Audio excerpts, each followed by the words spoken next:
Hey y'all, welcome back to another episode of In the Kitchen with Baker Girl. Thank you, Jesus. It is another beautiful day to be in the kitchen. And today I want to share a video with you about how I make my sourdough focaccia. So it's time to get in the kitchen and get that apron on and let's get to baking. Now here's a little sneak peek at the focaccias when they come out the oven. They look and they smell so good. So I started out with a large batch of my country sourdough, and the dough has fermented. It is nice and bubbly and it's ready to work with, and it is amazing what wild yeast would do. Look at how bubbly, extra bubbly that dough is. So I'm going to divide it into portions and place each piece in my pan. Now, my secret to a good crispy focaccia is to use a cake pan. And I use good quality cake pans. It will give you that nice crusty bottom. If you use something like a foil pan, you know, like those disposable foil pans, they won't give you that nice crispy bottom because they're not thick enough to conduct the heat. Now to my right, I have a bowl of beautiful Sicilian Castelvetrano olives. These are a very bright green olive and they're rather firm.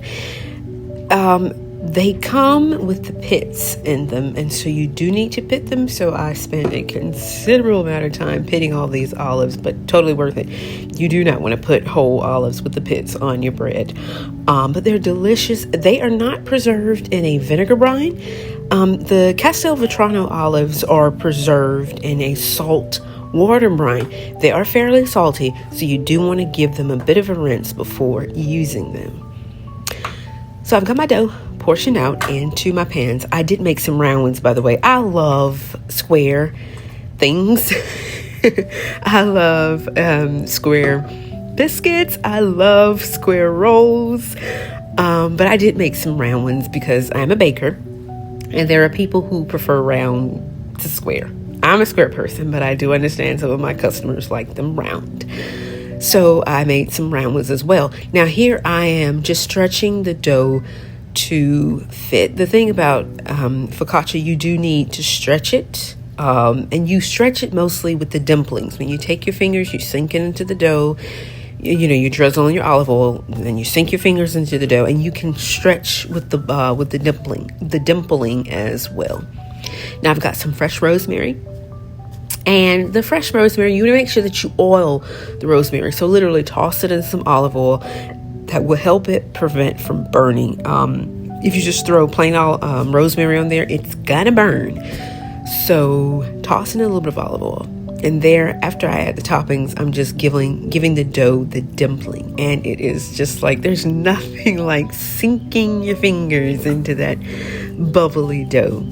You can really just spread it out. It feels so good. And I do this after I have allowed my sourdough, after I've put them into their pans and I've allowed them to proof for about 30-35 minutes. Because they're small loaves, it doesn't take very long for them to proof. Now you can do this as an overnight proof, a cold proof in the refrigerator. But for my focaccias, I typically do a 1 day because there's really no need for me to do a cold ferment for these. They're so small. You can actually risk overproving them. So I put them in the oven, and this is my convection oven at about 425 degrees. If you're using a regular oven, I would go with 400 degrees. And they are ready to come out of the oven, and there they are, they're out of the oven, and they look so good. Thank you, Jesus. I cannot wait to have a piece. I hope you guys enjoyed the video. Don't forget to like and subscribe, and I'll see you next time. Bye-bye.